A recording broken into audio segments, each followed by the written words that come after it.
La coupe de champagne en cristal m'échappa des doigts tremblants et je regardais, dans une horreur absolue, le Dom Pérignon millésimé se répandre en cascade sur la robe Hermès blanche immaculée de la reine incontestée de la haute société manhattanienne.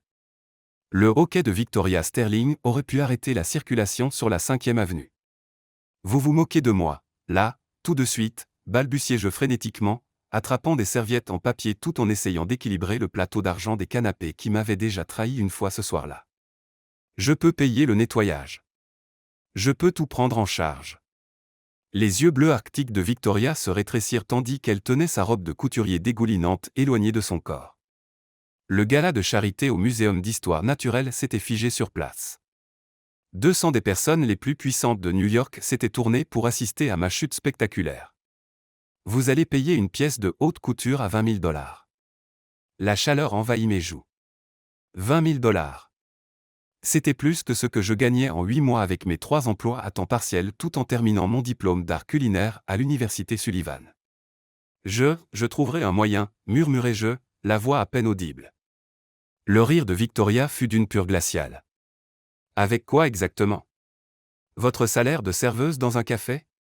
Elle me toisa de haut en bas comme si j'étais quelque chose de désagréable sur lequel elle venait de marcher. C'est précisément pour cela que nous engageons des traiteurs reconnus, pas des étudiantes désespérées qui essaient de payer leur loyer. Les murmures éclatèrent immédiatement. Les smartphones sortirent des poches de créateurs, les flashs crépitèrent comme de petits feux d'artifice. Je pouvais presque voir les publications sur les réseaux sociaux se former, échec au gala. Catastrophe à Times Square. Serveuse à terre. Les agents de sécurité arrivaient déjà, 2 hommes imposants en costume marine qui semblaient faire des gardes du corps pour chef d'État en 2e métier. Mademoiselle, il faut nous suivre, dit l'un d'eux avec une courtoisie professionnelle qui masquait à peine son impatience. Je fermai les yeux, priant pour que le sol de marbre s'ouvre et m'engloutisse. Mon superviseur allait me licencier sur le champ, et l'entretien pour la bourse que j'avais préparé. Complètement ruiné. Aucun programme culinaire ne voulait d'une étudiante incapable de servir des boissons sans provoquer une catastrophe financière. Stop. L'ordre trancha le chaos comme une lame dans la soie, profond, autoritaire, portant une assurance indéniable qui fit geler tout le monde au milieu de leur chuchotement. J'ouvris lentement les yeux. Seigneur miséricordieux. L'homme qui s'approchait de nous aurait pu figurer dans un tableau de la Renaissance, grand, facilement 1,90 m, aux cheveux châtains foncés parfaitement coiffés qui semblaient naturellement ébouriffés malgré l'intérieur. Son smoking noir était manifestement taillé sur mesure, mettant en valeur des épaules larges et une silhouette élancée et athlétique. Mais ce furent ses yeux qui me coupèrent le souffle, gris orage, intelligent, et actuellement fixés sur moi avec une intensité qui fit bégayer mon pouls. Plus révélateur encore était la façon dont chaque personne dans la salle le regardait avec un mélange de révérence, de nervosité et de fascination. Nathaniel, souffla Victoria, sa fureur se transformant instantanément en un charme mielleux. Dieu merci, tu es là. Cette personne a complètement détruit ma robe. Les papiers d'assurance seront réglés, l'interrompit-il avec aisance, sans même un regard dans sa direction. Ses yeux gris restaient rivés aux miens. Êtes-vous blessé? La question me prit totalement au dépourvu. De toutes les choses qu'il aurait pu demander, une inquiétude sincère n'était pas dans la liste. Quoi? Vous êtes blessé? Il parla avec une précision soigneuse, comme si je risquais de ne pas comprendre. Vous sembliez en détresse. Je vais bien, parvins-je à dire d'une voix tremblante. J'eusse, complètement humilié.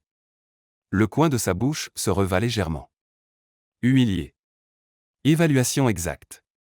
Nathaniel, l'interrompit Victoria en s'accrochant à son bras avec des ongles parfaitement manucurés. Tu ne peux pas être sérieux. Elle a ruiné toute ma soirée. C'est du champagne, Victoria, pas de l'acide de batterie. Il retira doucement mais fermement sa prise.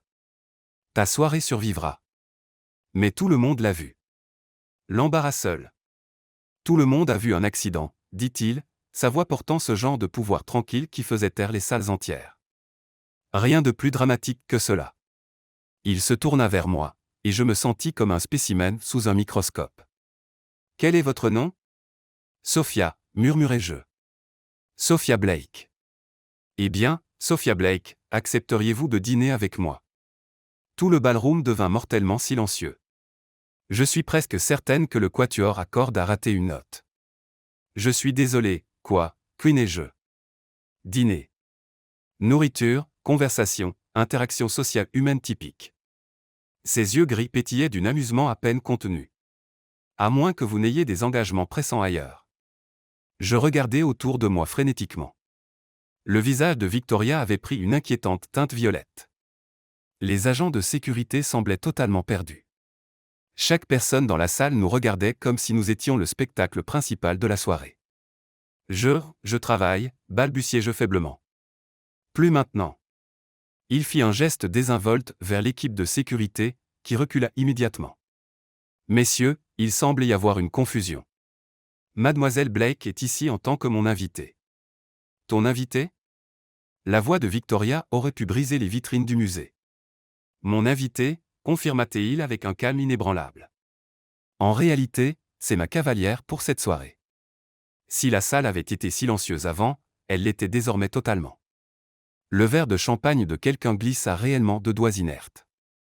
Je ne comprends rien à tout cela, soufflai-je. Choix simple, dit Nathaniel en me tendant son bras avec une élégance d'un autre temps. Vous pouvez sortir en tant que serveuse qui a accidentellement renversé du champagne sur Victoria Sterling, ou vous pouvez partir en tant que femme qui a captivé l'intérêt de Nathaniel Cross.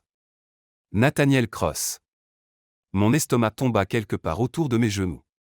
Nathaniel Cross, comme dans Cross Luxury Property, comme dans le milliardaire autodidacte de 35 ans qui avait révolutionné l'hôtellerie de luxe, comme dans l'un des hommes les plus influents d'Amérique, point final. Et il me demandait à moi, Sophia Blake de Nulle Part Spécial, Michigan, actuellement vêtue d'un uniforme de traiteur emprunté et noyée dans les dettes étudiantes, d'être sa cavalière. Pourquoi moi, murmurai-je. Pourquoi pas vous, contrata-t-il. Mais quelque chose de calculateur passa dans ses yeux gris orage, suggérant que ce geste spontané n'était pas aussi aléatoire qu'il y paraissait. Je regardai Victoria, dont la bouche s'ouvrait et se fermait sans bruit comme un poisson échoué, les agents de sécurité figés dans une confusion professionnelle, la foule des élites les plus puissantes de Manhattan, toutes attendant de voir mon prochain mouvement. Puis je regardai Nathaniel Cross, dangereux, magnifique, m'offrant une bouée de sauvetage que je ne commençais même pas à comprendre mais dont j'avais désespérément besoin. Je glissai ma main dans son bras tendu. D'accord, dis-je, rassemblant chaque once de confiance que je possédais. Allons dîner. Son sourire fut lent et absolument dévastateur. Excellente décision, Sophia Blake. Tandis qu'il me guidait vers la sortie, j'entendis l'explosion de murmures excités derrière nous, les clics frénétiques des appareils photo des smartphones, le bruit de Victoria Sterling qui semblait faire une crise de nerfs complète. Mais tout ce sur quoi je pouvais me concentrer était la chaleur solide du bras de Nathaniel sous ma paume et la certitude terrifiante que ma vie ordinaire venait de prendre un tournant extraordinaire, que ce tournant même quelque part de merveilleux ou de catastrophique restait à voir. La salle à manger privée au 42e étage du Plaza Hotel était une étude d'opulence discrète. Des fenêtres du sol au plafond offraient une vue à couper le souffle sur Central Park, où les lumières de la ville scintillaient comme des étoiles tombées sur la canopée sombre des arbres. Mais j'arrivais à peine à apprécier le paysage car j'étais trop occupé à essayer de ne pas faire une crise de panique totale. Vous pouvez vous détendre, dit Nathaniel en tirant ma chaise avec ce genre de courtoisie naturelle qui aurait dû sembler dépassée mais qui fit plutôt bondir mon cœur. Vous avez l'air de planifier une route d'évasion. Pouvez-vous m'en blâmer ? Je lissai mon simple uniforme noir de traiteur, qui semblait totalement inadapté dans cet environnement. Il y a 1 heure, je servais des amuse-bouches. Maintenant, je dîne avec. Je fis un geste vague vers lui. Avec un homme, termina-t-il simplement, s'installant sur la chaise en face de moi. De près, sans la foule ni le chaos, il était encore plus dévastateur, la ligne nette de sa mâchoire, la façon dont sa chemise se tendait subtilement sur sa large poitrine, la confiance décontractée dans chacun de ses mouvements. Un homme qui possède la moitié de l'immobilier de luxe de Manhattan, corrigeai-je, essayant d'injecter un peu de légèreté dans ma voix. Son rire fut riche et sincère. Seulement la moitié. Mes concurrents se relâchent. Un serveur apparut, un vrai professionnel, pas quelqu'un comme moi qui avait manifestement été embauché comme renfort temporaire, et Nathaniel commanda du vin avec ce genre d'expertise décontractée qui parlait d'années à naviguer dans les établissements haut de gamme. Quand nous fûmes seuls à nouveau, le silence s'installa entre nous. Je ne comprends toujours pas pourquoi vous êtes intervenu, dis-je enfin. Me défendre là-bas. Nathaniel s'adossa, m'étudiant avec ses yeux gris troublants. Non ? Honnêtement, non. Vous ne me connaissez pas. Je ne suis personne de spécial. Je suis juste Sophia Blake, 24 ans, étudiante en art culinaire à l'université Sullivan, travaillant à temps partiel chez Premier Events pour payer mes études. Il livra l'information avec décontraction, comme s'il parlait de la météo. Je clignai fort des yeux. Comment pourriez-vous savoir? Je connais tous ceux qui travaillent dans mes propriétés, Sophia. La vérification des antécédents est une procédure standard. Son expression s'adoucit légèrement. Ce qui me déroute, c'est pourquoi quelqu'un avec votre talent évident sert des canapés au lieu de les créer. Mon talent? Je ris, mais le son sortit tremblant. Vous avez raté la partie où je viens de détruire la robe de couturier de votre invité avec du champagne volant. J'ai vu quelqu'un qui jongle avec 3 emplois pour poursuivre ses rêves trébucher parce qu'elle était épuisée. Il y a une différence significative. Le vin arriva, et nous servit à tous les deux avec une aisance pratiquée. Parlez-moi de votre cuisine. La question me prit tellement au dépourvu que je répondis sans réfléchir. Je me spécialise dans la cuisine américaine moderne avec des influences internationales. Pas exactement de la fusion, tout le monde essaie ça. Je veux dire prendre des plats réconfortants américains classiques et les sublimer en utilisant des techniques apprises de différentes traditions culinaires. Comme du poulet frit épicé à la coréenne avec des biscuits au bas beurre et une salade de kimchi, ou un mac and cheese au confit de canard avec de l'huile de truffe et des échalotes croustillantes. Je me surpris à me pencher en avant, les mains s'agitant pendant que je parlais. Je crois que la nourriture doit raconter des histoires, vous savez, sur d'où nous venons et où nous allons. Quelle histoire raconterait votre cuisine? Son intérêt sincère fit s'effondrer ma défensive habituelle. L'histoire de l'Amérique moderne, je suppose. Nous venons tous d'ailleurs à l'origine, apportant nos traditions et les adaptant pour créer quelque chose de totalement nouveau. C'est compliqué. Les histoires les plus intéressantes le sont généralement. Nous parlâmes pendant 4 plats que je goûtais à peine car j'étais trop concentré à essayer de décoder ses motivations. Les hommes comme Nathaniel Cross ne sauvaient pas simplement des serveuses en difficulté et ne les emmenaient pas dîner. Il devait y avoir un agenda. Vous vous demandez ce que je veux, dit-il, comme s'il lisait dans mes pensées, reposant sa tasse de café avec une précision délibérée. L'idée m'a traversé l'esprit. Intelligent.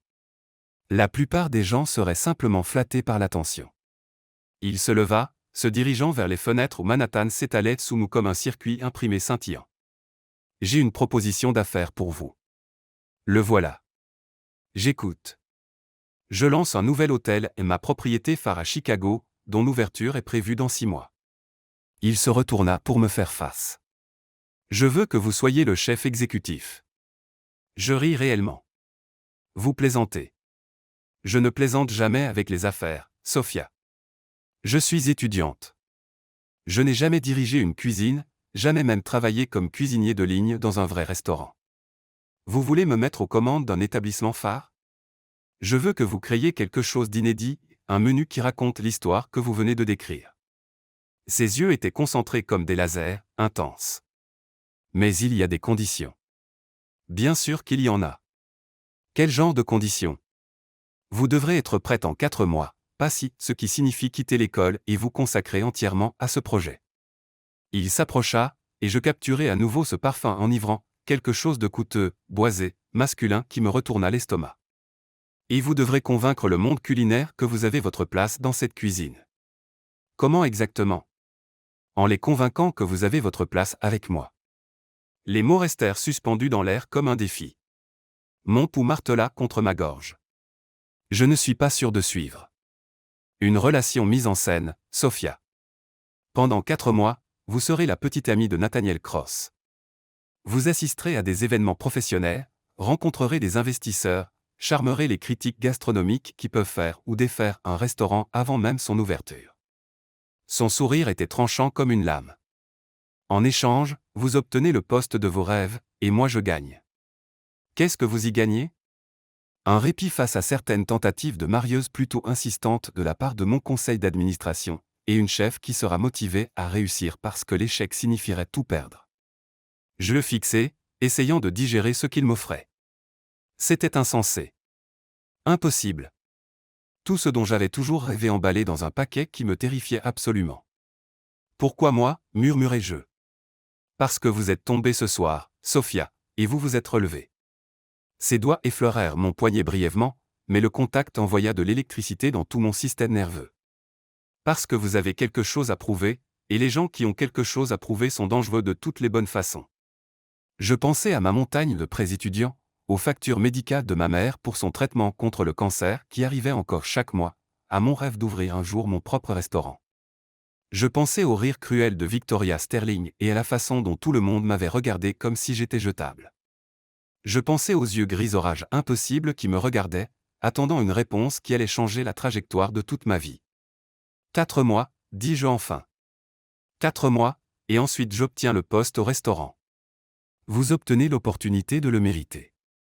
Je tendis la main, essayant d'ignorer le léger tremblement de mes doigts. Marché conclu. Sa main se referma sur la mienne chaude, forte, et définitive comme une signature de contrat. Marché conclu, murmura-t-il. Et j'eus la nette sensation d'avoir passé un pacte avec le plus beau diable de Manhattan, un diable dévastateur de charme qui pourrait bien réaliser tous mes rêves, ou me détruire de la façon la plus spectaculaire possible. Une dernière chose, dis-je sans lâcher sa main. J'ai besoin de comprendre les règles. Être votre petit ami implique exactement quoi? Apparition publique, événement professionnel, performance convaincante devant les caméras. Son pouce traça sur mes phalanges, envoyant des frissons le long de mon bras. Rien dont vous ne soyez à l'aise. Et en privé? En privé, nous sommes des partenaires d'affaires avec un arrangement mutuellement bénéfique. Mais quelque chose dans ses yeux suggérait que ce ne serait peut-être pas aussi simple. Pouvez-vous gérer cela, Sophia Blake? En regardant dans ses yeux gris fascinants, sentant la chaleur de sa main qui tenait encore la mienne, je réalisai que je n'avais absolument aucune idée de ce que je pouvais gérer désormais. Mais j'allais le découvrir. Je peux tout gérer, mentis-je avec toute la confiance que je pus rassembler. Son sourire fut lent et dévastateur. Nous verrons cela. Et 3 jours plus tard, je me tenais au milieu de l'appartement Pontus de Nathaniel dans l'Upper East Side, entouré de sacs de shopping provenant de boutiques que je n'avais vues que dans les magazines, me sentant comme une impostrice dans ma propre peau. L'Armani a besoin d'être ajusté à la taille, annonça Charlotte, la styliste personnelle que Nathaniel avait engagée, me tournant autour comme une prédatrice pendant que je restais figé dans une robe qui coûtait plus que le budget alimentaire mensuel de ma famille. Et nous devons absolument corriger sa posture. Elle se tient comme si elle s'excusait d'exister. Je suis juste là, marmonnai-je entre mes dents. Chérie, les chefs exécutifs ne marmonnent pas. Ils imposent leur présence. Charlotte claqua des doigts. Épaules en arrière, menton levé. Vous êtes sur le point de devenir le talent culinaire le plus discuté d'Amérique. Comportez-vous en conséquence. À travers le mur de fenêtre, je voyais Central Park s'étendre comme une oasis verte dans la jungle de béton. La vue était à couper le souffle, mais j'avais l'impression d'étouffer. Elle n'auditionne pas pour Broadway, Charlotte, vint la voix de Nathaniel depuis l'embrasure de la porte. C'est une chef qui doit avoir l'air professionnel, pas gagner un Tony Award. Je me retournai et le trouvai adossé nonchalamment au chambranle, ayant troqué sa tenue de soirée contre un jean sombre et un pull gris anthracite qui le rendait injustement accessible et dévastateur de beauté. 3 jours dans cet arrangement et mon souffle se coupait encore chaque fois que je le voyais. Facile à dire pour toi, rétorquai-je. Tu es né dans ce monde-là. Certains d'entre nous apprennent encore le mot de passe secret. Règle numéro 1, dit-il en s'écartant de la porte et en s'approchant avec cette fluidité confiante qui était la sienne. Ne vous diminuez jamais. Dès l'instant où vous le faites, vous avez déjà perdu la partie. Je ne. Si. Il s'arrêta assez près pour que je doive lever la tête pour croiser son regard. Vous vous excusez d'occuper de l'espace depuis que vous êtes entré ici, pour avoir besoin d'aide, pour ne pas être né avec un fonds fiduciaire, pour avoir l'audace d'accepter une opportunité. Ses doigts touchèrent mon menton, le relevant d'un degré supplémentaire. Arrêtez. Le contact fut bref, professionnel, mais il envoya de la chaleur dans mes veines. Toucher cet homme était dangereux, son physique, son pouvoir, la façon dont il semblait voir à travers toutes les défenses que j'avais soigneusement construites. Mieux, annonça Charlotte, apparemment imperméable à l'électricité qui crépitait dans l'air. Maintenant, parlons de votre histoire. Mon histoire. Chaque couple a un récit d'origine, ma chère. Comment vous vous êtes rencontrés, ce qui vous a attiré l'un vers l'autre, pourquoi vous êtes parfaits ensemble. Elle sortit un portfolio en cuir épais de notes. Les médias poseront des questions, et vos réponses doivent être impeccables et cohérentes. Nathaniel et moi échangea un regard. Dans toutes nos négociations, nous n'avions jamais discuté des mécanismes concrets d'un faux couple avec un milliardaire. Nous nous sommes rencontrés à l'hôtel, dis-je lentement. Au gala, trop récent. Il faut une histoire, fronça Charlotte en regardant ses notes. Que diriez-vous d'une romance secrète, d'amants maudits de milieux sociaux différents? Non, dit fermement Nathaniel. Rien de secret. Sophia n'est pas le genre de femme qu'on cache. Quelque chose de chaud fleurit dans ma poitrine à ces mots, même si je savais que c'était juste pour le spectacle. Alors quelle est notre histoire? Demandai-je. Nous nous sommes rencontrés il y a 8 mois quand vous avez assuré un dîner privé dans ma propriété de Midog, dit Nathaniel, sa voix prenant un rythme narratif.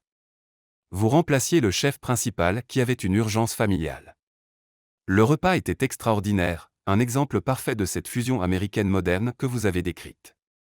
Je clignai des yeux, surprise de la fluidité avec laquelle la fabrication coulait de sa bouche.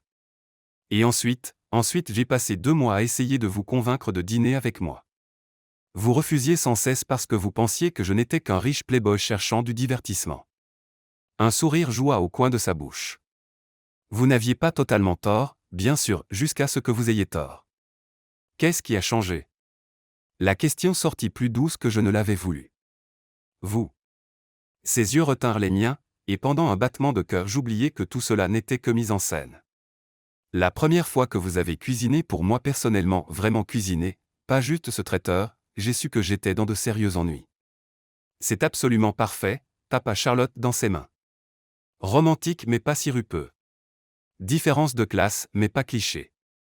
Et cela explique le calendrier accéléré pour Chicago, il planifie cette opportunité depuis des mois comme un grand geste. C'est ce que c'est, demandai-je, encore prise dans le regard de Nathaniel. Un grand geste? Quoi d'autre cela pourrait-il être, murmura-t-il.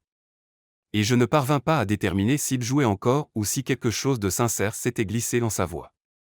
Mon téléphone vibra, brisant le charme, un texto de ma colocataire Jessica, ma belle, tu vois les infos? Il y a des photos de toi et Nathaniel Cross partout. Super, soufflai-je, attrapant mon téléphone de main mal assurée. Du calme, chérie, me reprit Charlotte. Mais je faisais déjà défiler les sites people. Nous y étions, entrant dans la salle à manger privée du Plaza, sa main sur le bas de mon dos, mon visage tourné vers le sien, nous avions l'air totalement absorbés l'un par l'autre. La mystérieuse femme de Nathaniel Cross révélée. De serveuse à sociale, l'histoire Cendrillon de Sophia Blake. Coup de foudre. Le magnate de l'hôtellerie vu avec une étoile culinaire montante. Je fixai les photos, me reconnaissant à peine. Magnifique, termina Nathaniel doucement. J'allais dire terrifié. Ça aussi. Il prit le téléphone de mes mains, étudiant les images avec une expression professionnelle. Mais le récit fonctionne. Regardez ces titres, ils ne remettent pas en cause l'authenticité. Ils essaient juste de comprendre la chronologie. Parce que nous sommes de bons acteurs, suggérai-je faiblement. Parce que la chimie ne se fabrique pas, Sophia. Et quoi qu'il y ait entre nous. Il me rendit le téléphone, ses doigts effleurant les miens au passage. Ça se voit. Je voulus protester, souligner que la chimie ne signifiait rien, que c'était purement professionnel. Mais les mots moururent dans ma gorge parce qu'il avait raison. Quoi qu'il se passe entre nous, cette attraction magnétique, la façon dont mon pouls s'emballait quand il me regardait, la manière dont sa présence semblait charger l'air, n'était pas quelque chose que l'un de nous créait consciemment, ce qui le rendait infiniment plus compliqué. Alors que se passe-t-il maintenant? Demandai-je. Maintenant, dit Nathaniel en ajustant sa montre d'un jet que je commençais à reconnaître comme son tic de réflexion, nous passons officiellement public. Il y a un showcase culinaire demain soir à la Jess Beard House. Tous les chefs importants, critiques et investisseurs en restauration de la côte seront là. Mon estomac chuta.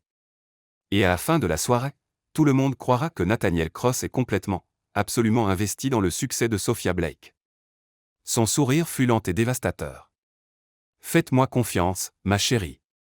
Le terme affectueux roula de sa langue comme de la soie, et je sentis la chaleur envahir mes joues. Cela va être bien plus difficile que prévu. Une dernière chose, annonça Charlotte en consultant ses notes. Nous devons régler votre situation résidentielle. Qu'est-ce qui ne va pas avec ma situation résidentielle? Vous partagez un studio à Queens avec 2 colocataires et un chat nommé Biscuit, dit Nathaniel avec douceur. Ma petite amie vit avec moi. Absolument pas, le refus sortit plus sec que je ne l'avais voulu. Pas question, Sophia. Sortir avec toi en faux est une chose, mais je ne vais pas emménager avec toi. Je ne sais presque rien de qui tu es vraiment. Vous en savez assez, dit-il en s'approchant. Vous savez que je ne vous ferai pas de mal. Vous savez que j'ai autant besoin que cet arrangement réussisse que vous. Et vous savez que si nous voulons convaincre qui que ce soit que c'est authentique, nous devons être à l'aise dans des espaces partagés. Il avait un point valable, mais l'idée de cohabiter avec Nathaniel Cross, de le voir au réveil et au coucher, de prétendre à l'intimité alors que chaque regard volé semblait déjà trop réel, fit monter la panique dans ma gorge. J'ai besoin de mon propre espace, dis-je enfin. Ma propre chambre, ma propre salle de bain, et des limites. Beaucoup de limites clairement définies. Accordées. Son accord fut immédiat, ce qui aurait dû me rassurer mais me rendit encore plus nerveuse. Et je garde mon chat. Naturellement. J'aime les chats. Et vos colocataires pourront venir quand elles voudront. Bien sûr. Je fronçai les sourcils. Tout cela se passait trop facilement. Pourquoi es-tu si raisonnable? Parce que, dit-il avec ce sourire dévastateur qui revenait, je vais vous demander de passer les 4 prochains mois à prétendre être follement amoureuse de moi devant tout le monde culinaire. Le moins que je puisse faire est de m'assurer que vous soyez à l'aise pendant que vous mentez comme une arracheuse de dents. Malgré tout, l'absurdité de la situation, l'impossibilité de ce que nous tentions, la façon dont toute mon existence avait été bouleversée en moins d'une semaine, je me surpris à rire. Quand tu le présentes comme ça, dis-je, comment refuser? Vous ne pouvez pas, dit-il simplement, c'est exactement pourquoi cela a fonctionné. J'espérais qu'il avait raison, car demain soir nous allions découvrir si 2 personnes pouvaient feindre l'amour assez convaincant pour tromper toute une industrie. La partie terrifiante était que je commençais à soupçonner que nous pourrions finir par nous tromper nous-mêmes dans le processus. La James Beard House se dressait comme une cathédrale culinaire à Greenwich Village, sa façade historique en pierre brune cachant l'une des salles à manger les plus influentes d'Amérique. Ce soir, elle accueillait le showcase culinaire de la côte Est, où les acteurs les plus puissants de l'industrie alimentaire se réunissaient pour réseauter, juger, et faire ou défaire des carrières d'une seule conversation. Je me tenais en haut des marches d'entrée dans une robe de soie bleu nuit que Charlotte avait insisté pour qu'elle rende mes yeux absolument lumineux, essayant de ne pas hyperventiler pendant que les photographes capturaient chaque instant de notre arrivée. Respirez, murmura Nathaniel à côté de moi, dévastateur dans son costume anthracite parfaitement taillé. Vous avez l'air sur le point de vous enfuir. C'est possible, admis-je à travers mon sourire pratiqué, saluant la foule de journalistes culinaires et blogueurs qui s'étaient matérialisés dès que notre voiture s'était arrêtée. C'est insensé. Il y a tellement d'appareils photo. Ignorez-les. Sa main se posa sur le bas de mon dos, chaude et stable à travers le tissu fin. Le geste semblait décontracté pour les observateurs, mais je sentais la force de ses doigts, manquant quand je me sentais capable de m'envoler de pure panique. Concentrez-vous sur moi. Cela devenait un conseil de plus en plus dangereux. Se concentrer sur Nathaniel était comme regarder une éclipse solaire fascinant, addictif, et potentiellement dévastateur pour mon bien-être. Tout chez lui ce soir irradiait pouvoir et assurance, de ses cheveux châtains parfaitement coiffés à la façon dont il se tenait comme s'il possédait non seulement le bâtiment mais tout le quartier. Monsieur Cross. Un reporter brandit un micro vers nous alors que nous descendions les marches avec une précision mesurée. Comment vous sentez-vous de soutenir une chef aussi jeune et relativement inconnue pour votre propriété phare de Chicago? La question me frappa comme de l'eau glacée. C'était ça, le moment de vérité, où notre histoire soigneusement construite tiendrait ou s'effondrerait spectaculairement sous l'examen. J'ouvris la bouche, la terreur pure montant dans ma gorge, mais Nathaniel entra doucement dans la brèche. Je crois que vous comprenez mal la dynamique ici, dit-il avec ce charme facile qui pouvait convaincre des dirigeants mondiaux de lui remettre leur code nucléaire. Sophia n'est pas une inconnue sur laquelle je prends un risque. C'est la chef la plus talentueuse que j'ai rencontrée en 15 ans dans l'hôtellerie. Mais sûrement son manque d'expérience en tant que chef exécutif. Et sans importance quand on possède son niveau d'instinct et de créativité naturelle, continua Nathaniel, ses mains glissant possessivement autour de ma taille. J'ai mangé dans tous les restaurants étoilés Michelin de New York à Tokyo. La cuisine de Sophia ne fait pas que satisfaire la faim, elle raconte des histoires, crée des souvenirs, change votre façon de penser ce que la cuisine peut accomplir. Les yeux du reporter s'illuminèrent à l'odeur d'un récit captivant. C'est un sacré soutien. Comment avez-vous découvert son talent pour la première fois? Il y a 8 mois, répondit Nathaniel sans perdre une seconde, se tournant pour me regarder avec une expression si tendre que ma poitrine se serra douloureusement. Elle remplaçait un autre chef lors d'un dîner privé que j'organisais. J'ai pris une bouchée de son canard rôti avec glaçage, cerise bourbon et réduction d'ail noir, et j'ai su que ma vie venait de devenir infiniment plus compliquée. La façon dont il me regardait, comme si j'étais quelque chose de précieux, rare et absolument essentiel à son existence, me fit fléchir les genoux. Chaque mot de notre histoire fabriquée sonnait totalement authentique quand il était livré avec ce niveau de conviction. Compliqué comment? Lança un autre reporter. Parce que, dit Nathaniel, sa voix tombant à quelque chose de plus intime, plus réel, quand vous rencontrez quelque chose d'aussi extraordinaire, vous ne voulez pas seulement le goûter une fois.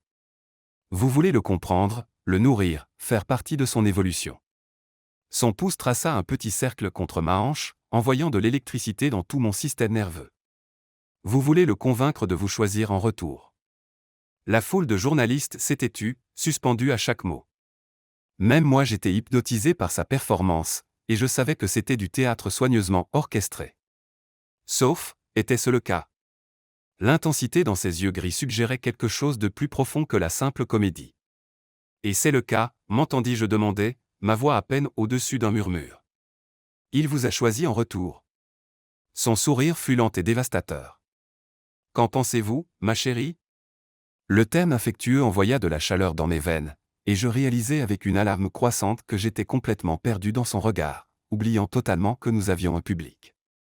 Je pense, parvins-je à dire, retrouvant ma voix dans un semblant de composure, que vous êtes très persuasif quand vous voulez quelque chose.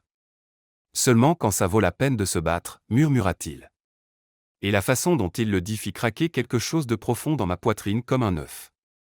Les reporters éclatèrent en bavardage excité, les smartphones capturant chaque instant de leur échange. Je pouvais presque voir les titres se former, le conte d'amour du couple puissant de la cuisine. De la cuisine au cœur, une romance moderne. Mesdames et messieurs, annonça le coordinateur de la James Beard House, apparaissant à côté de nous avec un timing impeccable. Si vous voulez bien continuer à l'intérieur, nous avons des dégustations incroyables prévues ce soir. Nathaniel me guida à l'intérieur avec une aisance pratiquée, mais je sentais le changement en lui, un léger décalage d'énergie suggérant qu'il était aussi affecté par notre performance que je l'étais. L'intérieur de la James Beard House était encore plus intimidant que l'extérieur. La maison en pierre brune historique avait été transformée en sanctuaire de la cuisine américaine, chaque pièce mettant en valeur différents aspects de l'évolution culinaire du pays. Ce soir, la salle à manger principale bourdonnait de conversations tandis que les personnalités culinaires les plus influentes d'Amérique se mêlaient autour de petites assiettes soigneusement élaborées et de cocktails artisanaux. Sophia. Je me retournai pour trouver Marcus Chen qui s'approchait, l'un des critiques gastronomiques les plus respectés du pays et un homme dont les critiques pouvaient transformer des restaurants inconnus en destinations impossibles à réserver du jour au lendemain. Derrière lui marchait Isabella Rodriguez, la chef primée James Beard qui avait révolutionné la cuisine latino-moderne. Marcus, parvins-je à dire, essayant de ne pas paraître aussi ébloui que je l'étais. J'espérais vous rencontrer. Isabella et moi parlions justement de votre concept proposé pour la propriété de Nathaniel à Chicago, dit-il chaleureusement, embrassant mes deux joues à l'européenne. Révolutionnaire ne commence même pas à décrire cela. Je clignai des yeux de surprise. Comment avez-vous? Ma chère, c'est le monde culinaire, rit Isabella, son léger accent révélant ses racines portoricaines. Les nouvelles voyagent plus vite qu'un feu de forêt, surtout quand cela implique quelqu'un d'aussi médiatique que votre petit ami ici présent. Elle désigna Nathaniel avec une approbation évidente. La question est de savoir si vous êtes prête pour la pression, dit sérieusement Marcus. Quel genre de pression? Le genre qui vient avec être la chef la plus scrutée d'Amérique avant même d'avoir ouvert vos portes, répondit-il. La moitié de l'industrie attend de voir si vous êtes un vrai talent ou simplement un joli visage avec de puissantes connexions. Mon estomac se noie d'une anxiété familière. Et quelle est votre évaluation? Honnêtement? Isabella m'étudia avec des yeux noirs intelligents et perçants. Je pense que quiconque est assez courageux pour tenter ce que vous proposez possède soit un talent extraordinaire, soit des illusions extraordinaires. Dans quelle catégorie pensez-vous que je tombe? Les deux, répondit-elle avec un sourire. Ce qui est exactement ce dont vous aurez besoin pour survivre à ce qui arrive. Avant que je puisse demander ce qu'elle voulait dire, notre conversation fut interrompue par le bruit caractéristique de quelqu'un qui se raclait la gorge avec emphase dramatique. Nous nous retournâmes pour trouver Victoria Sterling qui s'approchait, resplendissante dans une robe Oscar de la renta cramoisie qui coûtait probablement plus que le salaire annuel de la plupart des gens. Nathaniel, ronronna-t-elle, ignorant totalement mon existence. Quelle délicieuse surprise de te voir ici. La température dans notre petit groupe sembla chuter de plusieurs degrés. Victoria, répondit Nathaniel avec une politesse froide, sa main se resserrant presque imperceptiblement à la taille. Je viens juste de parler au Richardson de cet incident malheureux au gala du musée, continua Victoria avec une fausse douceur, ses yeux bleu glace me reconnaissant enfin avec un mépris à peine voilé. Quel dommage pour mon Hermès, même si je suppose que les accidents arrivent quand on utilise du personnel de traiteur non conventionnel. L'insulte fut livrée avec une précision chirurgicale, conçue pour rappeler à tous présents mes origines de classe servile et impliquer que ma position actuelle n'était que circonstancielle. Je sentis mes joues brûler d'humiliation, mais avant que je puisse formuler une réponse, Nathaniel avança légèrement, créant un barrage subtil mais indéniable entre Victoria et moi. En réalité, dit-il avec un calme mortel, cet incident a été la meilleure chose qui me soit arrivée cette année. Les sourcils parfaitement sculptés de Victoria se haussèrent. Pardon? Si Sophia n'avait pas travaillé à cet événement, je ne l'aurais peut-être jamais rencontrée, continua Nathaniel, sa voix portant ce genre d'autorité tranquille qui faisait taire des salles entières. Je continuerais à assister à des fonctions sociales fastidieuses, à manger une nourriture oubliable, à me demander pourquoi plus rien ne semblait me satisfaire. Il se tourna pour me regarder, et l'expression dans ses yeux me coupa le souffle. Au lieu de cela, dit-il doucement, j'ai trouvé quelqu'un qui me rappelle chaque jour que les choses les plus extraordinaires de la vie valent la peine d'attendre, valent la peine de se battre, valent tout ce que vous pouvez leur donner. La sincérité dans sa voix était si parfaite, si convaincante que je sentis des larmes piquer derrière mes yeux. Tout cela n'était que performance, me rappelai-je désespérément, un théâtre élaboré conçu pour vendre notre histoire d'amour fabriquée. Alors pourquoi chaque mot ressemblait-il à une révélation? Comme c'est romantique, parvint à dire Victoria faiblement, clairement déstabilisée par la défense inattendue de Nathaniel. Ça l'est, dis-je doucement, retrouvant ma voix et me surprenant par sa fermeté. Chaque jour avec lui est romantique parce qu'il voit des possibilités là où les autres voient des problèmes. Il prend des risques sur des rêves que tout le monde qualifie d'impossibles. Je levai la main pour toucher doucement son visage, sentant la légère rugosité de sa barbe de 3 jours contre ma paume. Il me fait croire que je mérite peut-être la foi qu'il a en moi. Les mots sortirent avant que je puisse les arrêter honnêtes, crus, totalement non scénarisés. Ils ne faisaient pas partie de notre récit soigneusement construit. Ils étaient simplement vrais. Les yeux de Nathaniel s'assombrirent, quelque chose changeant dans son expression qui fit bégayer mon pouls. Sophia, murmura-t-il, sa voix rauque d'une émotion que je ne pouvais identifier. Eh bien, dit Marcus Chen après un moment de silence chargé, je pense que nous avons notre réponse sur la question de savoir si c'est du vrai. Victoria trouva une excuse pour aller retrouver son mari et battit en retraite avec autant de dignité qu'elle put rassembler. Isabella et Marcus s'éloignèrent avec tact, nous laissant Nathaniel et moi au milieu de la salle bondée, nous regardant comme si nous étions les 2 seules personnes au monde. C'était. Commença Nathaniel, puis s'arrêta, passant une main dans ses cheveux dans le premier geste réellement incertain que je lui voyais. De l'improvisation, suggérai-je faiblement. C'est un mot pour ça. Il resta silencieux si longtemps que je crus qu'il ne répondrait pas. Puis, juste au moment où le silence devenait insupportable, il parla. Dangereux, dit-il doucement. Je dirais que c'est dangereux. Avant que je puisse demander ce qu'il voulait dire, nous fûmes entraînés dans l'événement principal de la soirée, une série de dégustations présentées par des chefs émergents de tout le pays. Nous nous déplaçâmes dans les salles comme une danse parfaitement synchronisée, sa main ne quittant jamais le bas de mon dos, nous jouant tous les 2 nos rôles avec une habileté croissante. Mais quelque chose avait fondamentalement changé entre nous. Chaque regard semblait chargé de sens. Chaque contact décontracté envoyait de l'électricité dans mon système nerveux. Quand il se penchait pour murmurer des observations sur la nourriture ou les autres invités, je me surprenais à me concentrer davantage sur la chaleur de son souffle contre mon oreille que sur ses mots réels. C'est un problème, murmurai-je pendant un moment calme où nous étions sortis dans le petit jardin à l'arrière du bâtiment pour prendre l'air. Quoi donc? Ça, fis-je un geste entre nous. Quoi qu'il se passe ici. Ça rend tout plus compliqué. Vraiment? Il s'approcha, et je me retrouvai dos contre le mur de briques du jardin. Où ça rend tout plus clair? Plus clair? Comment? Dites-moi, Sophia. Ses mains encadrèrent mon visage, ses pouces traçant mes pommettes. Qu'avez-vous voulu dire quand vous avez dit que je vous fais croire que vous méritez la foi que j'ai en vous? Mon cœur martelait contre mes côtes. J'ai voulu dire que vous voyez en moi un potentiel que je n'ai jamais vu moi-même. Vous m'offrez des opportunités dont je n'avais jamais rêvé. Vous. Je déglutis difficilement, me forçant à soutenir son regard. Vous changez ma vie. Et vous changez la mienne, dit-il doucement. Vous me faites me souvenir de ce que ça fait de vouloir quelque chose que je ne peux pas simplement acheter, quelque chose qui doit être mérité, conquis. Son pouce traça sur ma lèvre inférieure, et j'eus l'impression que j'allais prendre feu spontanément. Vous me donnez envie d'être digne de la confiance que vous placez en moi. Nathaniel. Je sais que c'est censé être faux, murmura-t-il, son visage si proche du mien que je pouvais voir les éclats dorés dans ses yeux gris. Je sais que nous avons convenu que c'était juste des affaires.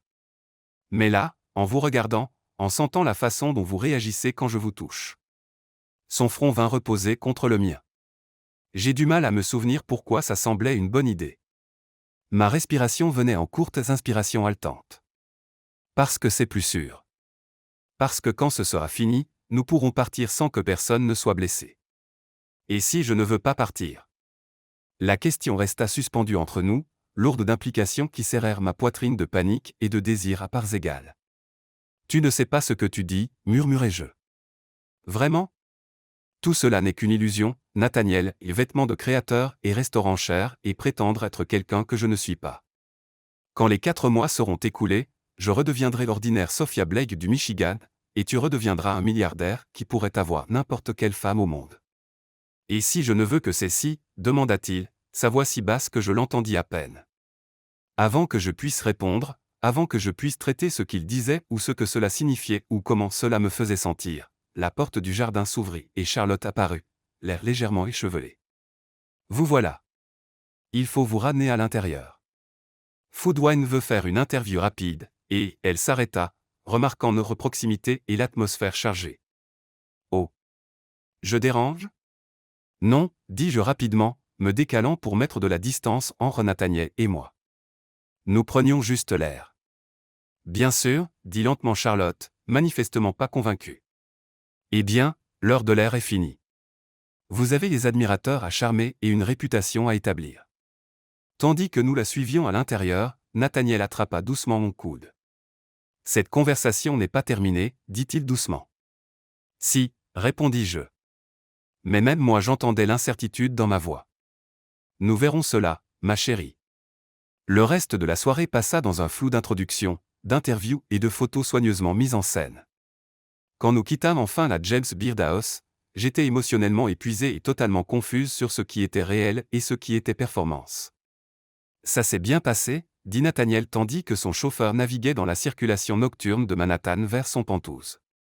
Vraiment? Je regardais par la fenêtre les lumières de la ville, essayant de traiter tout ce qui s'était passé. Mieux que bien. Demain matin, toutes les publications culinaires du pays parleront de nous. Le récit est officiellement établi. Bien, dis-je doucement. C'est ce que nous voulions. Vraiment? Je me tournai pour le regarder, le trouvant en train de m'observer avec une expression que je ne pouvais lire. N'est-ce pas, contrai-je. Je commence à penser que ce que je veux et ce que je croyais vouloir pourraient être 2 choses très différentes, dit-il doucement. Je ne savais pas quoi répondre à cela, alors je ne répondis pas. Nous fîmes le reste du trajet en silence, chacun perdu dans ses pensées. Mais quand l'ascenseur nous monta vers son Pentouse, la maison que j'allais partager avec lui pendant les 4 prochains mois, je ne pouvais me défaire de l'impression que tout venait de devenir infiniment plus compliqué et infiniment plus dangereux. Parce que quelque part entre les sourires mis en scène et les réponses scriptées, entre les contacts chorégraphiés et les thèmes affectueux pratiqués, quelque chose de réel avait commencé à fleurir, quelque chose qui pourrait nous détruire tous les deux si nous n'étions pas prudents. Quelque chose qui pourrait valoir le risque si nous étions assez courageux pour le découvrir. Emménager dans le Penthouse de Nathaniel aurait dû ressembler à un conte de fées. L'immense appartement de l'Upper East Side occupait tout le dernier étage d'un immeuble d'avant-guerre avec des plafonds vertigineux, des parquets d'origine, et des fenêtres offrant des vues à couper le souffle sur Central Park et l'horizon de Manhattan. Chaque meuble semblait appartenir à un musée ou au moins architectural digeste. Au lieu de cela, je me sentais comme une impostrice qui s'était accidentellement égarée sur le mauvais plateau de tournage. Votre chambre est au bout de ce couloir, dit Nathaniel en me guidant à travers le salon principal avec ma seule valise et une caisse de transport contenant un charou très mécontent. Salle de bain privée, dressing, et votre propre balcon avec vue sur le parc. C'est plus grand que tout mon appartement à Queens, murmurai-je, découvrant la suite d'invités plus luxueuse que n'importe quelle chambre d'hôtel que j'ai vue. Ancien appartement, corrigea-t-il doucement. C'est votre maison maintenant pour les 4 prochains mois. Le rappel de la nature temporaire de notre arrangement envoya une pointe indésirable dans ma poitrine. D'accord. 4 mois. Biscuit choisit ce moment pour exprimer son mécontentement d'un miaulement plaintif depuis sa caisse, et je m'agenouillai pour le libérer dans son royaume temporaire. Il émergea avec prudence, le poil orange hérissé, et commença immédiatement à explorer avec l'air suspicieux d'un chat qui savait que son monde avait été bouleversé. Il est magnifique, dit Nathaniel en s'accroupissant pour lui offrir sa main à inspecter. Quel âge ? 3 ans. Je l'ai trouvé chaton dehors du restaurant où je travaillais l'an dernier. Quelqu'un l'avait abandonné. Je regardais Biscuit, le petit traître, commencer immédiatement à ronronner et se frotter contre les doigts de Nathaniel. Apparemment, il a un excellent goût en matière d'homme. Chat intelligent. Le sourire de Nathaniel était chaleureux et sincère. J'avais un chat quand j'étais enfant, Midnight. Elle dirigeait la maison d'une patte de fer. Quelque chose dans cet aperçu de son enfance, l'idée d'un jeune Nathaniel se faisant commander par un félin exigeant, le rendit soudain plus humain, plus accessible. C'était dangereux comme il pouvait facilement me désarmer avec ses petites révélations. Je devrais vous laisser vous installer, dit-il en se relevant. J'ai des appels à passer pour le projet Chicago, mais nous devrions discuter des détails plus tard. Demain nous avons 3 interviews prévues, et jeudi il y a un événement de dégustation à Brooklyn Key. Nathaniel, l'interrompis-je dans sa récitation efficace de nos obligations à venir. Puis-je vous demander quelque chose ? Bien sûr. Hier soir dans le jardin, vouliez-vous vraiment dire que vous ne vouliez pas partir ? Il resta silencieux si longtemps que je regrettais d'avoir posé la question. Puis il s'approcha assez près pour que je voie les éclats dorés dans ses yeux gris. Que feriez-vous si je disais oui ? Demanda-t-il doucement. Mon cœur martelait contre mes côtes. Je ne sais pas. Alors peut-être que nous ne devrions pas le découvrir. Pas encore. Ses doigts effleurèrent ma joue si doucement que j'aurais pu l'imaginer. Reposez-vous, Sophia. Demain nous commençons à convaincre le monde que nous sommes follement amoureux. Et ce soir ? La question m'échappa avant que je puisse la retenir. Ce soir, nous découvrons comment vivre ensemble sans perdre la tête, dit-il avec un sourire désabusé. Après son départ, je passai 1 heure à déballer mes maigres affaires dans l'immense dressing, où mes vêtements ressemblaient à des réfugiés blottis dans un coin de leur nouveau palais. Biscuit supervisait depuis son perchoir sur le leaking size, ayant apparemment décidé que quel que soit cet endroit, les installations étaient à la hauteur de ses standards. J'accrochais la dernière de mes robes quand mon téléphone sonna. Le nom de Jessica clignota sur l'écran, et je réalisai que je ne lui avais pas parlé depuis que toute cette situation surréaliste avait commencé. « Dis-moi que tu n'as pas été kidnappé par une secte de milliardaires magnifiques », furent ses premiers mots quand je décrochai. « Bonjour à toi aussi, Jess. »« Sophie, je suis sérieuse. » Ton visage est littéralement en couverture de People Magazine en ce moment. Le titre est « L'amour en cuisine, le couple le plus hot d'Amérique ». Il y a des paparazzis campés devant l'immeuble qui essaient d'avoir des citations de tes voisins. Je m'effondrai sur le lit, soudain étourdi. People Magazine ? Avec un dossier de 6 pages à l'intérieur ? Photo professionnelle d'hier soir dans un endroit chic de nourriture, citation de chef célèbre, tout le package. La voix de Jessica portait un mélange d'excitation et d'inquiétude. Bébé, qu'est-ce qui se passe ? La semaine dernière tu te plaignais de tes prêts étudiants, et maintenant tu sors avec Nathaniel Cross. Je fermai les yeux, essayant de calculer combien je pouvais lui dire sans violer l'accord de confidentialité que j'avais signé. C'est compliqué. Compliqué comment ? Soit tu sors avec lui, soit non. Je sors avec lui. Depuis quand? Il ne t'avise pas de dire que ça fait des mois parce que je vis avec toi et j'aurais remarqué si tu te faufilais pour des dîners 5 étoiles et des galas de charité. Le mensonge pesait lourd dans ma gorge. Jessica était ma plus proche amie depuis la première année à Sullivan. Elle avait tenu mes cheveux quand j'étais malade, m'avait prêté de l'argent quand j'étais fauché, m'avait écouté pleurer pour le diagnostic de cancer de ma mère. Elle méritait mieux que la tromperie. Ça s'est passé vite, dis-je enfin. Vraiment vite. Je sais à quoi ça ressemble, mais... Mais rien, Sophie. C'est insensé. Tu vis maintenant dans son Penthouse? Emménager avec quelqu'un que tu connais depuis quoi, une semaine? Ce n'est pas comme ça. Nous avons des chambres séparées, des espaces séparés. C'est juste pratique avec toute l'attention médiatique. Jessica resta silencieuse un moment. Tu es en sécurité? Parce que si ce type te met la pression ou... Je suis en sécurité, l'assurai-je rapidement. Nathaniel n'est pas comme ça. Il a été rien d'autre que respectueux. Des milliardaires respectueux qui balaient des femmes au hasard de leurs pieds, marmonna Jessica. Bien sûr. Parce que ça arrive tous les jours. Jess, je m'inquiète pour toi, d'accord? Tout ça ressemble à un conte de fées, et on sait toutes les deux comment ça finit généralement pour la fille. Avant que je puisse répondre, on frappa doucement à la porte de ma chambre. Il faut que je te laisse, dis-je rapidement. Mais je vais bien. Je te le promets. Je t'appelle demain. Sophie, attends. Je raccrochai et ouvris la porte pour trouver Nathaniel dans le couloir, ayant troqué ses vêtements contre un jean sombre et un pull noir qui le rendait injustement décontracté et dévastateur de beauté. Tout va bien, demanda-t-il, ayant manifestement entendu au moins une partie de ma conversation. Juste mon ancienne colocataire qui prend des nouvelles. Apparemment, nous sommes en couverture de People Magazine. Charlotte l'a mentionné. Elle dit que c'est exactement le genre de couverture que nous voulions. Il étudia mon expression. Vous n'avez pas l'air heureuse. C'est juste beaucoup. Mentir à Jessica, voir nos visages partout, prétendre. Prétendre quoi? Que c'est réel. Que j'ai ma place dans ton monde. Que je ne joue pas simplement à la princesse dans la vie de quelqu'un d'autre. Nathaniel s'adossa au chambranle de la porte, l'air sérieux.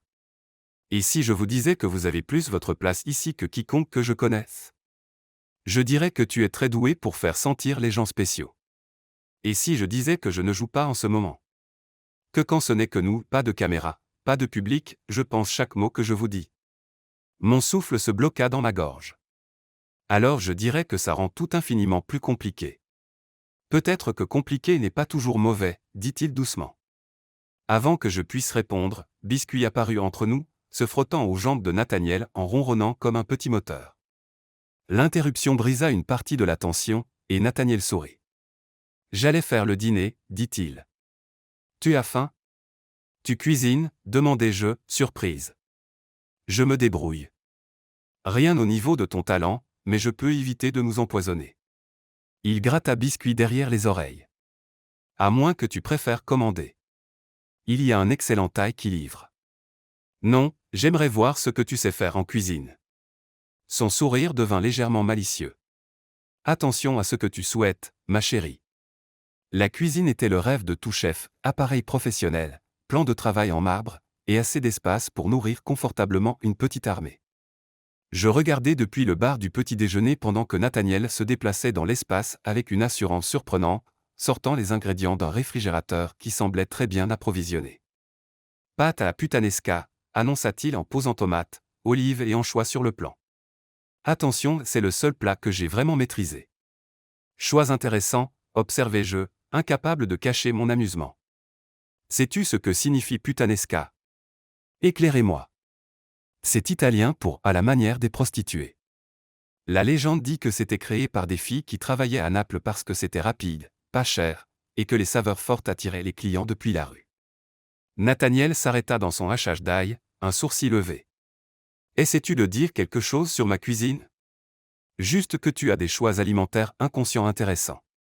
Il rit, le son riche et chaleureux. Notez. J'essaierai de choisir quelque chose de plus respectable la prochaine fois. N'ose surtout pas. J'adore l'honnêteté de la puttanesca. C'est audacieux, sans excuse, un peu scandaleux. Je le regardais chauffer l'huile d'olive dans une poêle, notant sa technique avec un intérêt professionnel. Ça en dit long sur la personne qui choisit de la préparer. Qu'est-ce que ça dit? Qu'elle n'a pas peur d'être provocante. Qu'elle comprend que parfois les choses les plus intéressantes viennent de combinaisons improbables. C'est votre évaluation professionnelle, chef Blake. La façon dont il prononça chef envoya de la chaleur dans ma poitrine. C'est mon évaluation professionnelle. Nous tombâmes dans une conversation confortable pendant qu'il cuisinait, et je me surpris à me détendre pour la première fois depuis le début de tout cet arrangement. Loin des caméras et des foules, sans la pression de la performance, Nathaniel était différent, toujours confiant, toujours magnétique, mais avec un humour sec et une curiosité sincère qui me faisait oublier qu'il était l'un des hommes les plus puissants d'Amérique. « À ton tour », dit-il alors que nous nous asseyions pour manger à sa table de salle à manger, qui coûtait probablement plus cher que la voiture de la plupart des gens. « Dis-moi quelque chose de vrai sur Sophia Blake. Que veux-tu savoir? » N'importe quoi. Tout. Qui étais-tu avant d'entrer dans ce gala? Je pris une bouchée de ses pâtes, qui étaient, il faut l'admettre, assez bonnes, et réfléchis à comment répondre. Je n'étais personne de spécial, dis-je enfin. Une boursière d'une petite ville du Michigan, travaillant 3 jobs pour payer l'école culinaire, envoyant de l'argent à la maison pour les factures médicales de ma mère. Je vivais dans un studio avec 2 colocataires et un chat rescapé. Je rêvais peut-être d'ouvrir mon propre restaurant un jour et essayais de ne pas trop penser à combien ce rêve était impossible. Et maintenant? Maintenant je vis dans un pantouse en vêtements de créateur, prétendant sortir avec un milliardaire et me préparant à diriger une cuisine de restaurant phare pour laquelle je ne suis probablement pas qualifié. Je croisai son regard par-dessus la table. Toujours personne de spécial, juste avec de meilleurs costumes. Tu as tort, dit-il doucement. Sur quelle partie? Toute. Tu n'as jamais été personne de spécial, Sophia. Être spécial ne vient pas de l'argent ou des relations ou de la bonne adresse. Ça vient de la passion, du talent, de la volonté de travailler pour ce qu'on veut même quand les chances sont contre soi.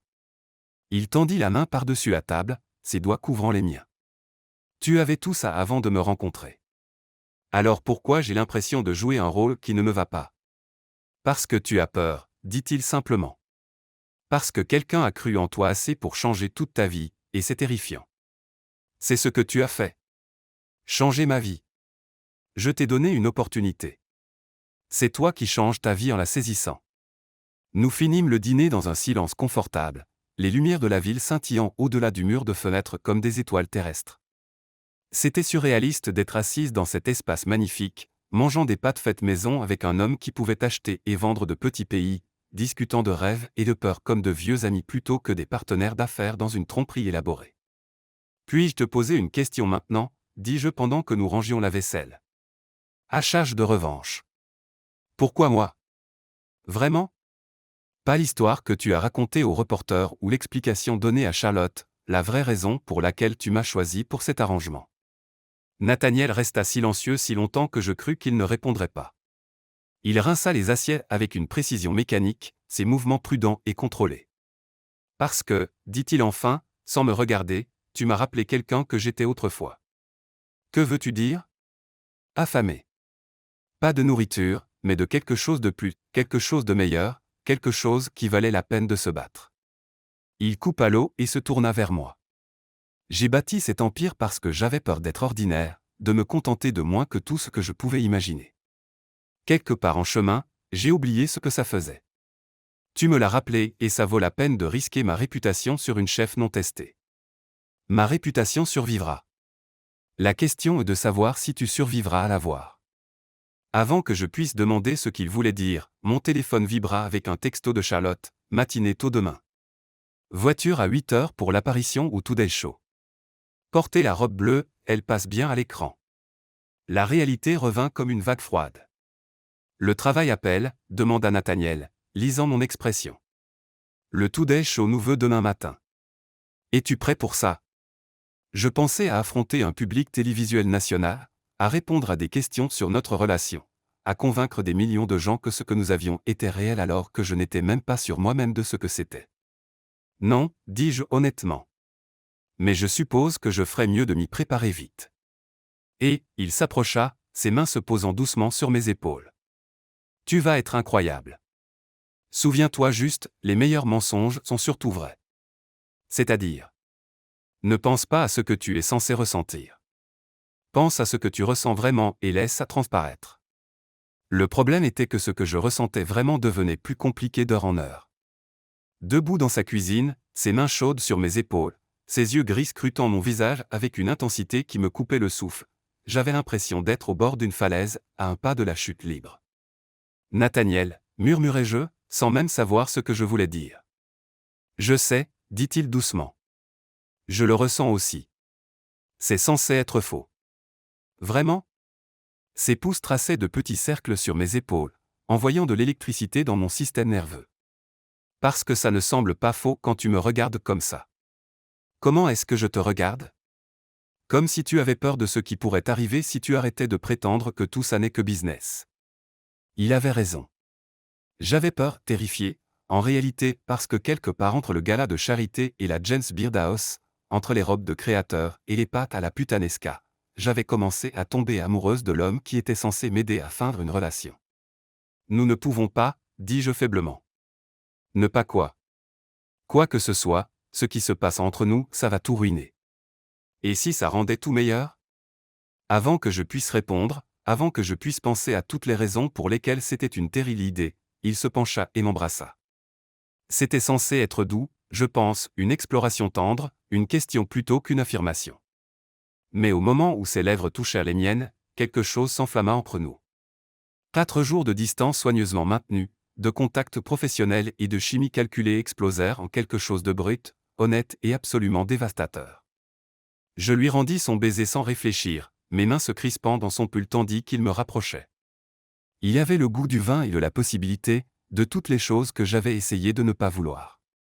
Quand sa langue traça la couture de mes lèvres, je m'ouvris à lui avec un son doux qui semblait venir de quelque part au fond de ma poitrine.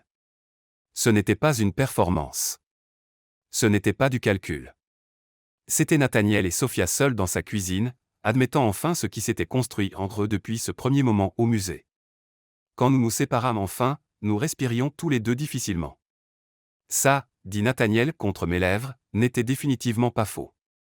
Non, acquiesçai-je d'une voix tremblante. Ça ne l'était pas. Alors où cela nous mène-t-il ? Je levai les yeux vers ses yeux gris, voyant ma propre confusion et mon désir se refléter en eux, et réalisai que je n'avais aucune idée de comment répondre à cette question. Je ne sais pas, murmurai-je. Alors nous le découvrirons au fur et à mesure, dit-il en déposant un doux baiser sur mon front. Ensemble. Plus tard, allongé dans mon immense lit avec biscuits qui ronronnaient sur ma poitrine, je fixai le plafond et essayai de traiter ce qui venait de se passer. En moins d'une semaine, toute ma vie avait été retournée. Je vivais avec un homme que je connaissais à peine mais pour qui je tombais rapidement, me préparant à mentir à un public télévisuel national sur une relation qui devenait plus réelle d'heure en heure, et m'apprêtant à relever le plus grand défi professionnel de ma vie. Demain, des millions de gens nous regarderaient à la télévision et croiraient que nous étions amoureux. La partie terrifiante était qu'il pourrait ne pas avoir tort. Mais l'amour et les affaires étaient des compagnons de lit dangereux, et je ne pouvais me défaire de l'impression que j'allais découvrir à quel point cela pouvait être dangereux de première main. À travers les murs, j'entendais le faible bruit de Nathaniel se déplacer dans sa chambre.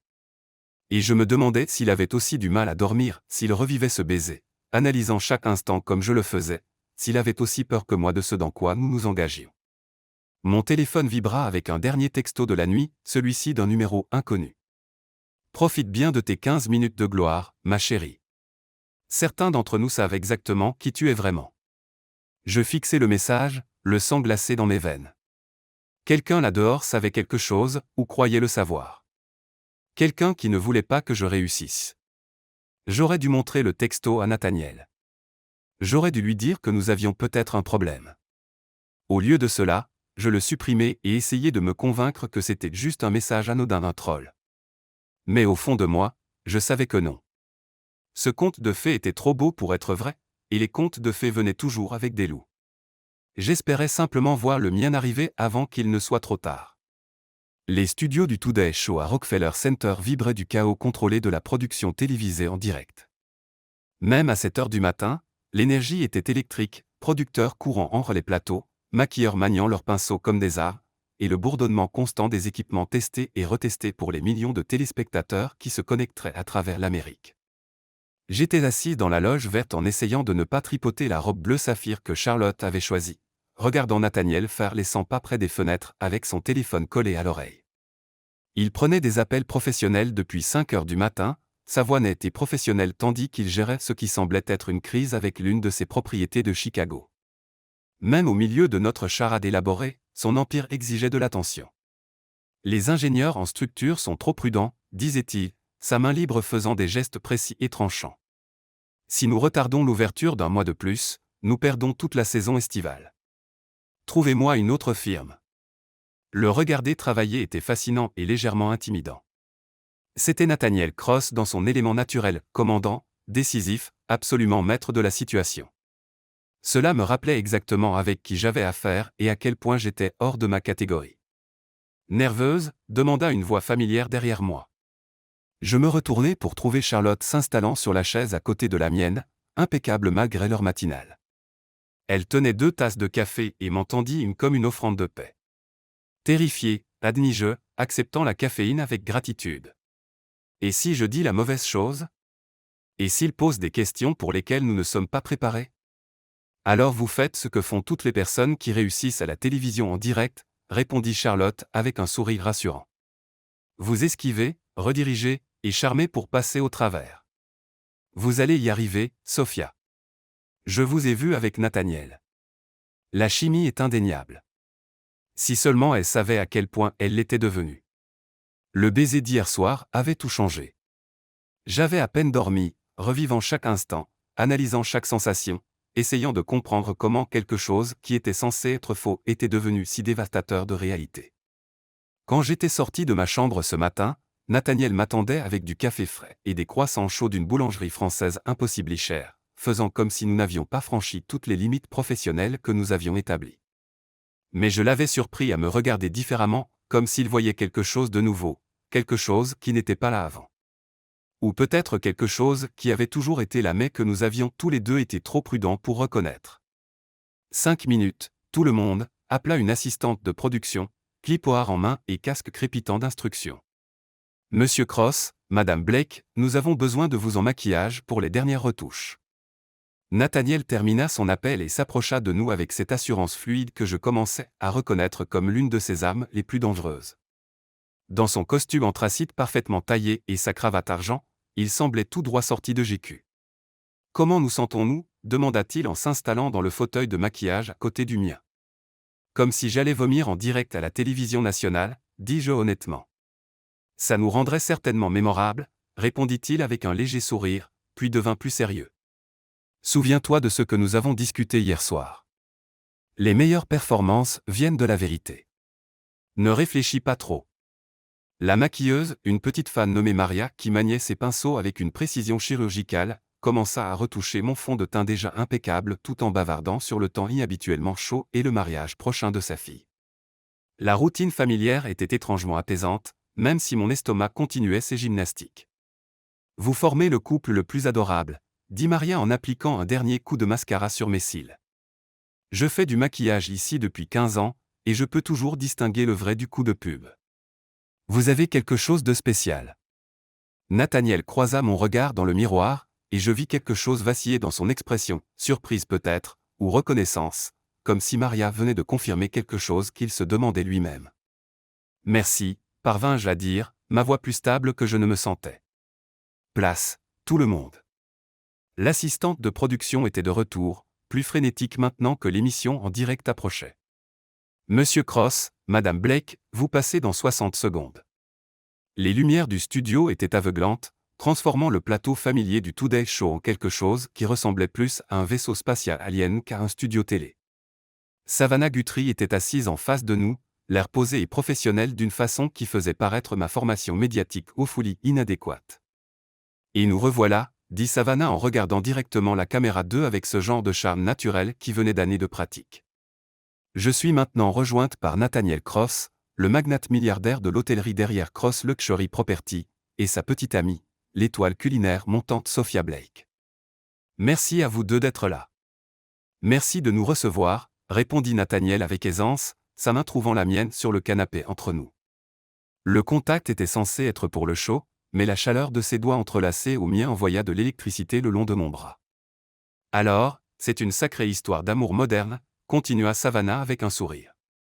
Nathaniel, vous êtes connu pour être extrêmement discret sur votre vie personnelle. Qu'est-ce qui vous a décidé à rendre cette relation publique? Je sentis le pouce de Nathaniel tracer un petit cercle contre ma paume, un geste qui pouvait être de la nervosité, du réconfort ou simplement de la performance. Mais quand il parla, sa voix portait une sincérité qui me serra la poitrine. Parfois, vous rencontrez quelqu'un qui change tout, dit-il en se tournant légèrement pour me regarder. Quelqu'un qui vous fait réaliser que garder sa vie privée ne vaut pas le prix de manquer de la partager avec la bonne personne. La façon dont il me regardait quand il le dit, comme si j'étais la chose la plus fascinante qu'il ait jamais rencontrée, me coupa le souffle. C'était censé être du jeu, mais l'intensité dans ses yeux gris semblait totalement sincère. C'est magnifique, dit Savannah, puis se tourna vers moi avec une attention journalistique. Sophia, tout cela s'est passé très vite. Certains appellent ça une romance éclair. Comment répondez-vous aux critiques qui disent que vous allez trop vite? La question que je redoutais. Je sentais des millions de téléspectateurs regarder, attendant de voir si je trébucherais, si je révélerais les fissures de notre histoire soigneusement construite. Je pense, dis-je, me surprenant par la fermeté de ma voix, que quand quelque chose est juste, le timing devient sans importance. J'ai passé toute ma vie à être prudente, à faire des choix sûrs, à me protéger de la déception. Je regardais Nathaniel, et les mots qui sortirent étaient plus honnêtes que n'importe quoi dans nos points de discussion scriptés. Nathaniel m'a appris que parfois les plus belles choses arrivent quand on arrête d'avoir peur et qu'on commence à être courageux. Quelque chose changea dans son expression, surprise, reconnaissance, quelque chose de plus profond qui fit bégayer mon pouls. En parlant de courageux, continua Savannah, Nathaniel, vous avez offert à Sophia le poste de chef exécutif pour votre nouvel hôtel phare à Chicago. C'est un sacré acte de foi pour quelqu'un d'aussi jeune et relativement inexpérimenté. L'expérience est surcotée, répondit Nathaniel sans hésitation. La vision, la passion, la capacité de créer quelque chose de totalement nouveau, ça ne s'apprend pas. Sophia a tout cela et plus encore. Sa main serra la mienne. Je préfère parier sur un talent exceptionnel que sur une médiocrité sûre à chaque fois. Et Sophia, comment gérez-vous la pression? Les critiques qui disent que vous n'obtenez cette opportunité que grâce à votre relation. C'était ça, le moment qui pourrait définir comment le monde culinaire me verrait désormais. Je pensais au sourire condescendant de Victoria Sterling, aux conversations chuchotées à la Jens Beard House, à chaque personne qui se demanderait toujours si j'avais mérité ma place ou si je m'étais simplement couché pour l'obtenir. Qu'il parle, dis-je, sentant une vague de confiance que je n'attendais pas, j'ai été sous-estimé toute ma vie, parce que je suis jeune, parce que je suis une femme, parce que je viens d'un milieu ouvrier. Les gens adorent diminuer ce qu'ils ne comprennent pas, je regardais directement la caméra, parlant à tous ceux qui avaient jamais douté de moi. Mais ma cuisine parle d'elle-même. Quand le restaurant de Chicago ouvrira, quand les gens goûteront ce que j'ai créé, la seule conversation sera sur les saveurs dans leur assiette. Tout le reste n'est que bruit. Waouh, dit Savannah, clairement impressionnée. C'est une sacrée déclaration. Nathaniel, elle a du feu, celle-là. Oui, acquiesça-t-il, et la fierté dans sa voix semblait totalement authentique. C'est l'une des choses que j'aime le plus chez elle. Le mot amour resta suspendu entre nous comme une allumette allumée. C'était censé faire partie de notre performance, et juste une autre ligne dans notre romance soigneusement répétée. Mais la façon dont il le dit, en me regardant directement avec ses yeux gris orage, le fit ressembler à une confession. Eh bien, je pense qu'on peut dire que l'Amérique est tombée amoureuse de vous deux, conclut Savannah avec un sourire chaleureux. Bonne chance pour l'ouverture de Chicago. Nous regarderons. Merci, dîmes-nous à l'unisson. Et puis l'interview était finie, les caméras passant à la publicité tandis que les lumières du studio s'atténuaient. C'était parfait, souffla Charlotte en apparaissant à côté de nous avec une excitation à peine contenue. Absolument parfait. Les réseaux sociaux deviennent déjà fous, Jacques, Sophia et Nathaniel, étant tendance nationale. Mais je l'entendais à peine. J'étais trop concentré sur la façon dont Nathaniel me regardait, comme s'il voyait quelqu'un de totalement nouveau. C'était. Commença-t-il, puis s'arrêta, passant une main dans ses cheveux. Quoi? Pas ce à quoi je m'attendais. Bon inattendu ou mauvais inattendu? Je ne suis pas encore sûr. Le trajet de retour vers son pantouse se passa dans un silence pensif, nous traitant tous les deux ce qui venait de se passer. L'interview avait été un succès, cela était clair d'après le débriefing enthousiaste de Charlotte et l'inondation de réactions positives sur les réseaux sociaux qui apparaissaient déjà sur mon téléphone. Mais quelque chose entre nous avait changé, un changement fondamental dans la dynamique que aucun de nous ne semblait prêt à aborder. Petit déjeuner, demanda Nathaniel en entrant dans son appartement. Je pourrais faire. Il faut qu'on parle, l'interrompis-je en posant mon sac avec plus de force que nécessaire. Il se tourna complètement vers moi, l'expression gardée. De quoi?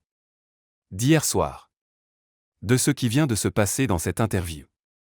De ce que nous sommes réellement en train de faire ici. Sophia. Non, laisse-moi finir. Je me plaçai au centre de son salon, ayant besoin d'espace pour penser clairement. C'était censé être simple, un arrangement d'affaires. Tu obtiens ta fausse petite amie, j'obtiens le job de mes rêves, tout le monde gagne. Mais quelque part en chemin, ça a cessé d'être faux, n'est-ce pas? Il resta silencieux un long moment, m'étudiant avec ce regard gris intense qui me faisait me sentir à la fois exposé et protégé. Oui, dit-il enfin. Ça a cessé. Quand? Honnêtement? Dès l'instant où tu as pris mon bras au musée. Tout depuis n'a été que moi essayant de me convaincre que j'étais encore maître de la situation. L'aveu me frappa comme un coup physique. Et maintenant je suis fatigué de prétendre que ce n'est que des affaires alors que chaque instinct me dit que c'est autre chose entièrement. Avant que je puisse répondre, mon téléphone sonna. Le nom de Jessica clignota sur l'écran, et je faillis l'ignorer avant de me souvenir que je lui avais promis de la rappeler. Je devrais prendre ça, dis-je avec excuse. Sophie, Dieu merci, dit Jessica dès que je décrochai. Je viens de voir votre interview. Tu étais magnifique. Mais il y a quelque chose que tu dois savoir. Quelqu'un est passé à l'appartement hier, une journaliste, qui posait des questions sur toi. Mon sang se glaça. Quel genre de questions? Des trucs bizarres, sur ta famille, ta situation financière, si tu avais déjà été impliqué avec quelqu'un de riche avant. Elle semblait penser qu'il y avait plus dans cette histoire que ce que tu dis aux gens. Le texto anonyme d'hier soir me revint en mémoire, profite bien de tes 15 minutes de gloire, ma chérie. Certains d'entre nous savent exactement qui tu es vraiment. Qu'est-ce que tu lui as dit, demandai-je, essayant de garder ma voix stable pendant que Nathaniel me regardait avec une inquiétude croissante. Rien, évidemment. Je lui ai dit de dégager. Mais Sophie. La voix de Jessica baissa en un murmure inquiet. Elle savait des choses sur les factures médicales de maman, sur le montant de tes dettes, sur cette bourse à laquelle tu avais postulé l'an dernier. Ce n'était pas une simple pêche au hasard. Elle t'a donné son nom? Victoria Morrison de Celebrity Insider Magazine. Sophie, qu'est-ce qui se passe? Y a-t-il quelque chose sur cette relation que tu ne m'as pas dit? Je regardais Nathaniel, qui s'était rapproché et entendait clairement assez de la conversation pour comprendre que nous avions un problème. Il faut que je te laisse, Jess, mais merci d'avoir appelé. Et si quelqu'un d'autre vient poser des questions? Je ne dirai rien, mais fais attention, d'accord? Tout ça va tellement vite, et s'il y a des journalistes qui fouillent? Je sais. Je ferai attention. Je raccrochai et me tournai immédiatement vers Nathaniel, qui tendait déjà la main vers son propre téléphone. Nous avons un problème, dis-je. Je l'ai compris. Victoria Morrison? Tu la connais de réputation. C'est une journaliste people spécialisée dans démasquer les relations de célébrités. Si elle renifle, c'est que quelqu'un l'a renseignée. Renseignée sur quoi? Que nous faisons semblant de sortir ensemble. La panique montait maintenant dans ma gorge. Si elle publie quelque chose. Elle ne publiera rien sans preuve, dit fermement Nathaniel. Mais je voyais l'inquiétude dans son expression. Quand même, nous devons être plus prudents. Plus convaincants. Plus convaincants comment? Avant qu'il puisse répondre, son téléphone vibra d'un message. Il y jeta un œil et son expression s'assombrit. Qu'est-ce que c'est? Charlotte. Il y a un problème avec le projet Chicago. Le comité d'urbanisme veut me voir en personne demain où il menace de retarder nos permis de 6 mois supplémentaires. Tu ne peux pas gérer ça à distance? Pas ça. Il faut que j'y sois et charmer les bonnes personnes, faire les bonnes promesses. Il me regarda avec quelque chose qui ressemblait à du regret. Je dois voler pour Chicago ce soir. Pour combien de temps? Au moins une semaine, peut-être plus si la situation est aussi grave que Charlotte le pense. Les implications me frappèrent immédiatement. Une semaine séparée juste au moment où une journaliste fouillait dans notre relation, juste au moment où nous étions censés convaincre le monde que nous étions follement amoureux. Ça va paraître suspect, dis-je. Les couples fous amoureux ne passent pas une semaine séparés juste après être devenus publics. Alors viens avec moi. La suggestion me prit au dépourvu. À Chicago? Pourquoi pas? Tu pourrais voir l'espace du restaurant, commencer à planifier ton menu, rencontrer les fournisseurs locaux. Ça a parfaitement du sens professionnellement. Et personnellement, demandai-je doucement. Il s'approcha assez près pour que je voie les éclats dorés dans ses yeux gris, sente ce parfum enivrant qui me faisait tourner la tête. Personnellement, dit-il doucement, je ne veux pas passer une semaine à prétendre que tu ne me manques pas. L'honnêteté dans sa voix me serra la poitrine. Nathaniel. Je sais que c'est compliqué. Je sais que nous avons convenu que c'était juste des affaires, mais après hier soir, après ce matin. Il leva la main pour encadrer doucement mon visage, son pouce traçant ma pommette. Je ne peux plus prétendre que c'est juste un arrangement. Qu'est-ce que tu dis? Je dis que nous devrions peut-être arrêter d'essayer de comprendre ce qui est réel et ce qui est performance et simplement voir ce qui arrive quand nous arrêtons de lutter contre ça. Avant que je puisse répondre, avant que je puisse penser à toutes les raisons pour lesquelles c'était une terrible idée, il m'embrassa à nouveau. Mais cette fois ce n'était pas le baiser désespéré et affamé d'hier soir.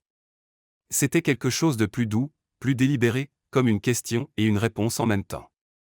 Je fondis en lui sans réfléchir, mes mains se crispant dans sa chemise tandis qu'il me rapprochait.